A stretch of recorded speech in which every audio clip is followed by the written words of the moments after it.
جن میں یہ اور یہ خصوصیات پائی جائیں۔ جو افراد ان اوصاف کے حامل ہوں وہ اللہ تبارک و تعالیٰ کے رحمان کے پسندیدہ ترین بندے۔ اور اللہ تبارک و تعالیٰ فرماتا ہے کہ وعباد الرحمن، اور رحمان کے بندے۔ ویسے پیدائشی طور پر اور تخلیقی طور پر تو سارے انسان اللہ تبارک و تعالیٰ کے بندے ہیں، تمام انسانوں کو اللہ تبارک و تعالیٰ نے پیدا فرمایا، لیکن اللہ تبارک و تعالیٰ کے حقیقی بندے وہ ہیں جو شعوری طور پر اللہ تبارک و تعالیٰ پر ایمان لاتے ہیں، اللہ تبارک و تعالیٰ کی وحدانیت کا اقرار کرتے ہیں اور اللہ تبارک و تعالیٰ کے حکم کے مطابق زندگی گزارتے ہیں۔ ان کے بارے میں رب العالمین فرما رہا ہے کہ وعباد الرحمن، کہ میرے بندے، رحمان کے بندے وہ لوگ ہیں یمشون علی الارض ہونا، جو زمین پر نرم چال چلتے ہیں، انتہائی شریفانہ انداز میں چلتے ہیں۔ وَإِذَا خَاطَبَهُمُ الْجَاهِلُونَ، اور جب ان کا واسطہ جاہلوں سے پڑتا ہے قالوا السلام، وہ سلام کر کے نکل جاتے ہیں، ان کے ساتھ بحث و تکرار میں نہیں۔ یمشون علی الارض ہونا، زمین پر نرم چال چلتے ہیں۔ پہلی صفت اللہ تبارک و تعالیٰ نے اپنے پسندیدہ بندوں کی یہ بیان فرمائی کہ زمین پر نرم چال چلتے ہیں۔ اب غور کرنے والی بات یہ ہے کہ انسان کی چال میں ایسا کیا ہے کہ جو اللہ تبارک و تعالیٰ اپنے پسندیدہ بندوں کی پہلی صفت جس کو شمار کر رہا ہے۔ سرسری طور پر اگر ہم دیکھیں تو یہ کوئی اتنی بڑی بات نہیں لگتی، لیکن جب ہم اس پر غور و فکر کرتے ہیں تو انسان کے چال سے پتہ چلتا ہے کہ یہ انسان کس قبیلے سے تعلق رکھتا ہے، اس چال کے پیچھے کون سی شخصیت جلوہ کرے، ہر ایک کے چال سے پتہ چلتا ہے۔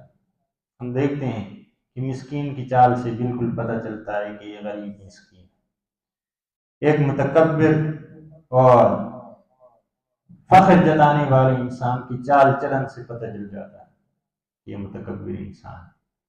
اسی طرح ایک ظالم اور جابر کی چال سے پتہ چل جاتا ہے کہ یہ ظالم اور جابر ہے۔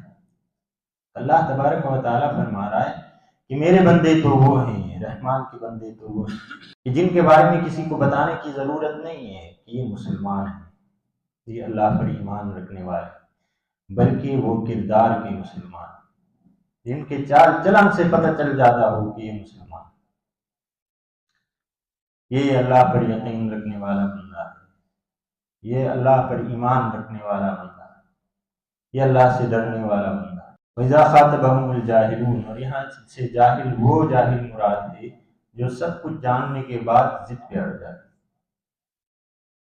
ایک وہ جاہل ہے کہ جس کو کچھ پتہ ہی نہیں، علم ہی نہیں، اس جاہل کو سمجھانا آسان ہے، بہت آسان ہے، ایک نہ ایک دن وہ سمجھ جائے گا، لیکن جو علم کے باوجود اپنے آپ کو جاہل بنا دے، ضد پہ اڑے گی، اس جاہل کا کوئی علاج نہیں۔ اب جس دور میں یہ آیات نازل ہو رہی ہیں اسی دور میں یہود نصارہ کے عالم موجود تھے، وہ جانتے تھے کہ جناب محمد صلی اللہ علیہ وسلم اللہ تبارک و تعالیٰ کے سچے رسول ہیں۔ وہ یہ بھی جانتے تھے کہ قرآن مجید فرقان حمید اللہ تبارک و تعالیٰ کی سچی کتاب ہے، بلکہ قرآن تو ان کے بارے میں فرماتا ہے کہ جناب رسول اللہ صلی اللہ علیہ وسلم کی بعثت سے پہلے یہودی عربوں کو دھمکاتے تھے کہ ابھی تم ہم پر ظلم کر رہے ہو، کوئی بات نہیں، لیکن جب آخری ہمارا نبی آئے گا، آخری ہمارا رسول محمد رسول اللہ آئے گا، پھر اس پر ایمان لا کر پھر ہم تمہیں دیکھیں گے۔ عربوں کو دھمکیاں دیتے تھے، کہ ہمارا ایک آخری رسول آنے والا ہے، لیکن جب وہی رسول عربوں میں سے آیا تو یہودیوں نے جاننے کے باوجود اس کا انکار کر دیا، ضد پہ اڑ گئے۔ عیسائی جاننے کے باوجود کہ یہ جناب رسول اللہ صلی اللہ علیہ وسلم اللہ کے سچے رسول ہیں، قرآن مجید اللہ کی سچی کتاب ہے، یہ جاننے کے باوجود بھی انہوں نے انکار کیا۔ یہ کیا تھا؟ یہ ضد تھا۔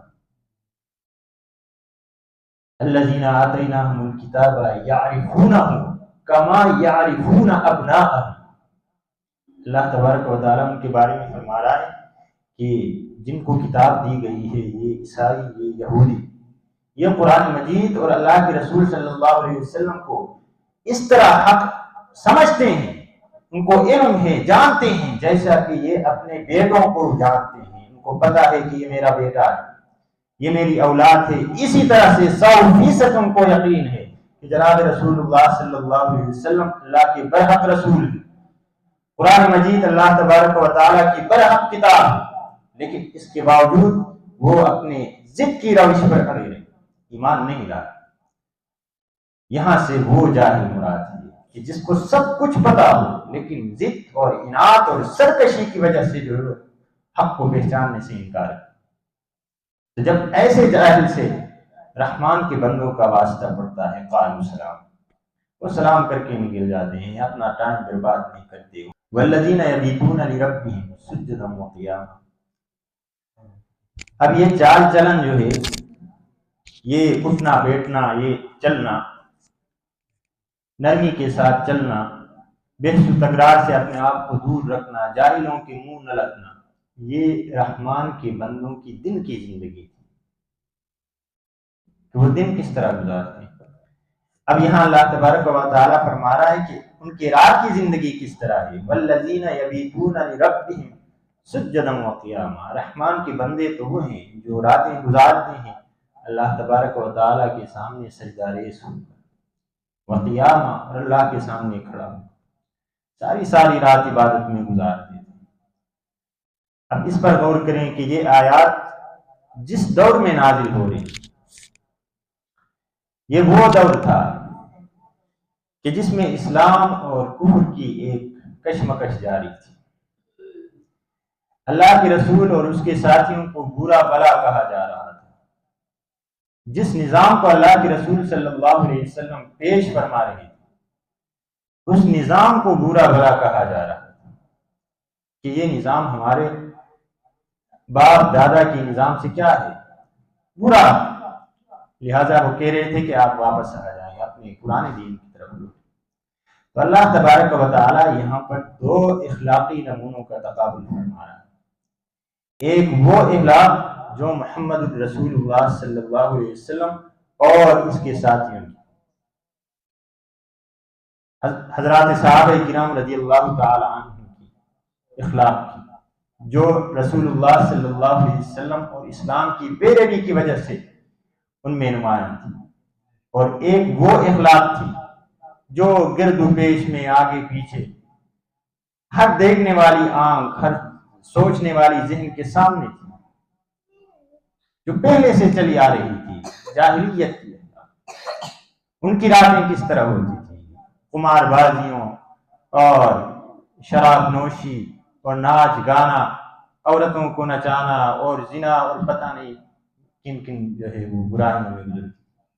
اب اللہ تبارک و تعالیٰ فرما رہا ہے کہ اب تم یہ بتاؤ کہ جس نظام کے تم دعوے دار ہو اور جس کے خلاف تم کھڑے ہو رہے ہو، اب ان کی زندگی تو یہ ہے کہ راتوں کو اپنے رب کے حضور کھڑے ہوتے ہیں، سجدہ کرتے ہیں، قیام کرتے ہیں، تلاوت کرتے ہیں، اور جس نظام کو تم اچھا سمجھ رہے ہو اس کا حال تو یہ ہے کہ وہ عورتوں کو راتوں کو نچاتے ہیں، شراب نوشی کرتے ہیں، چوریاں کرتے ہیں، ڈاکے ڈالتے ہیں، ایک دوسرے کو قتل کرتے ہیں، زنا کرتے ہیں۔ اب تم ہی بتاؤ کہ کون سا نظام بہتر ہے؟ اب تم ہی بتاؤ کہ کس نظام کے پیروکار بہتر ہے؟ آپ کے آباء و اجداد کے دین کے پیروکار یا جناب رسول اللہ صلی اللہ علیہ وسلم کے ساتھ؟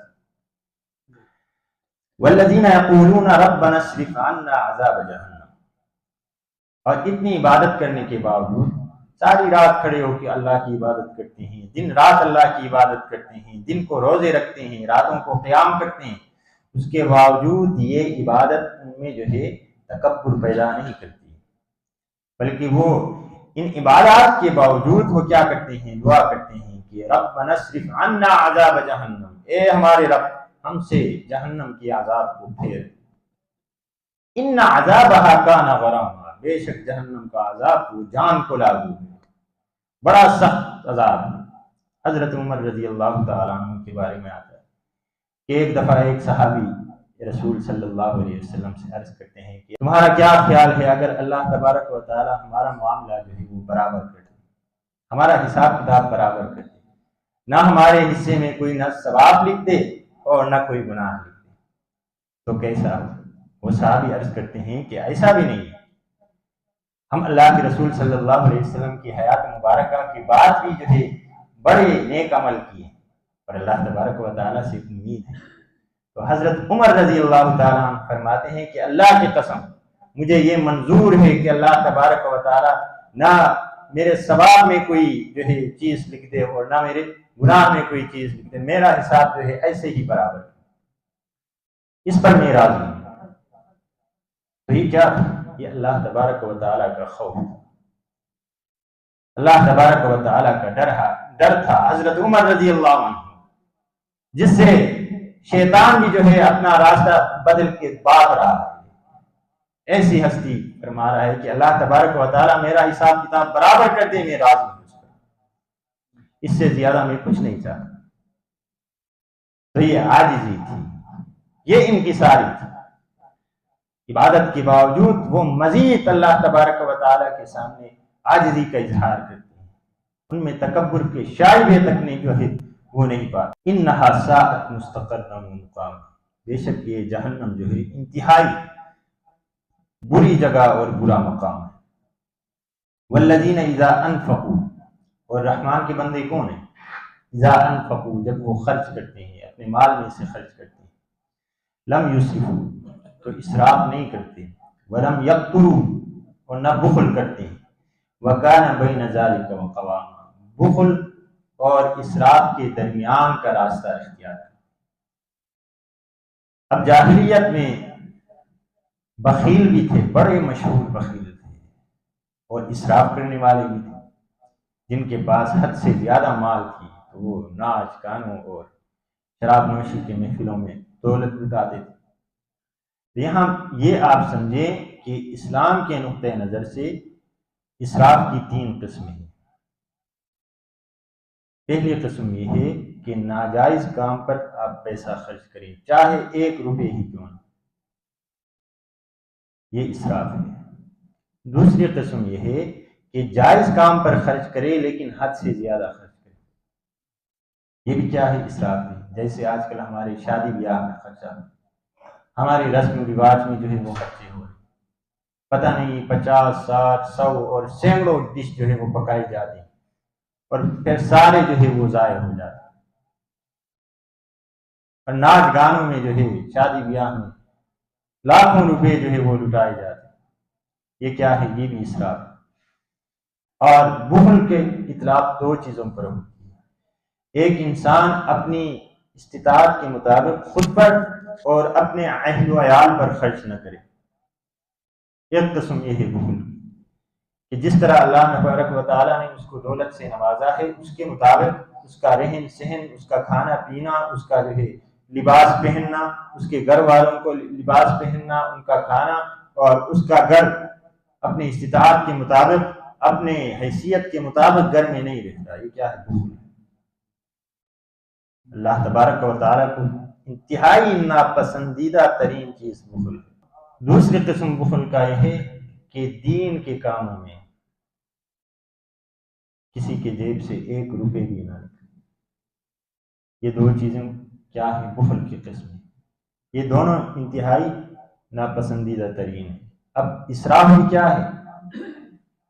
اسلام کو ناپسندیدہ ہے، اسلام نے روکا ہے، بخل سے بھی اللہ تبارک و تعالیٰ نے روکا ہے۔ اب اسراف اور بخل کے درمیان جو درمیانہ راستہ ہے وہ اسلام کا راستہ ہے، وہ شریعت کا راستہ ہے، کہ نہ حد سے زیادہ خرچ ہو کہ وہ اسراف میں داخل ہو، اور نہ بالکل اتنا جو ہے مال جوڑ جوڑ کے رکھے کہ وہ بخل میں جو ہے وہ داخل ہو جائے، بلکہ خرچ بھی کریں اور میانہ روی کے ساتھ خرچ کریں۔ اللہ کے رسول صلی اللہ علیہ وسلم فرمانے کہ بندے کی دانا ہونے کی علامت یہ ہے کہ وہ اپنے مال میں سے جب خرچ کرتا ہے تو درمیانہ طریقے سے خرچ کرتا ہے، میانہ روی اختیار کرتا ہے۔ تو یہ اسلام کا راستہ ہے، درمیانی راستہ ہے۔ والذین لا یدعون مع اللہ، اور رحمان کے بندے وہ ہیں جو اللہ تبارک و تعالیٰ کے ساتھ کسی کو شریک نہیں ٹھہراتے۔ ولا یقتلون النفس التي حرم اللہ، نہ کسی ناحق جان کو قتل کرتے ہیں، نہ ناحق خون کرتے ہیں، ولا یزنون، اور نہ زنا کرتے ہیں۔ یہاں 3 کبیرہ گناہوں کا ذکر اللہ تبارک و تعالیٰ فرما رہا ہے کہ رحمان کے بندے ان تینوں چیزوں سے کیا کرتے ہیں؟ اجتناب کرتے ہیں۔ کبائر تو بہت سارے ہیں، لیکن عرب کے جس معاشرے میں جناب رسول اللہ صلی اللہ علیہ وسلم مبعوث فرمائے گئے تھے، اس معاشرے میں یہ 3 کبیرہ گناہ انتہائی عام تھے، انتہائی عام، کوئی ان کو برا ہی نہیں سمجھتا تھا۔ ہر روز جو ہے اپنی بیٹیوں کو زندہ درگور کرتے تھے، زندہ درگور کرتے تھے، اپنے بچوں کو مارتے تھے کہ یہ بڑے ہو کر جو ہے ان کو کھانا کھلانا پڑے، ان کو خرچہ دینا پڑے، اور اپنے ہمسایوں کے جو ہے بیویوں کے ساتھ زنا کیا جاتا، اور محفل میں آ کر برسر عام فخر کے ساتھ جو ہے ایک دوسرے کو بتاتے کہ آج نے فلاں کے ساتھ زنا کیا، آج فلاں کے ساتھ زنا کیا۔ اسی طرح ناحق قتل کرتے تھے، چھوٹی چھوٹی باتوں پر ایک دوسرے کو قتل کرتے تھے، پھر دشمنیاں چلتی، پھر نسلوں کی نسلیں میں چل جاتی۔ یہ 3 کبیرہ گناہ عام تھے۔ اللہ تبارک و تعالیٰ فرما رہا ہے کہ رحمان کے بندے تو وہ ہیں، نہ وہ قتل کرتے ہیں، نہ زنا کرتے ہیں، اور نہ اللہ کے ساتھ کسی کو شریک ٹھہراتے ہیں۔ وَمَن يَفْعَلْ ذَلِكَ يَلْقَى أَثَامًا، جو ان برائیوں کا ارتکاب کرے تو اس کے عذاب کا بدلہ بھی وہ پائے گا، عذاب کا مزہ بھی چکے گا۔ یضاعف لہ العذاب، دگنا عذاب دیا جائے گا، 2 چند عذاب دیا جائے گا، یوم القیامہ، قیامت کے دن، وَيَخْلُدْ فِيهِ مُهَانًا، اور ہمیشہ ہمیشہ یہ جہنم میں رہیں گے۔ إِلَّا مَن تَابَ، مگر وہ شخص جس نے توبہ کیا، وَآمَنَ، اور ایمان لائے، وَعَمِلَ عَمَلًا صَالِحًا، اور نیک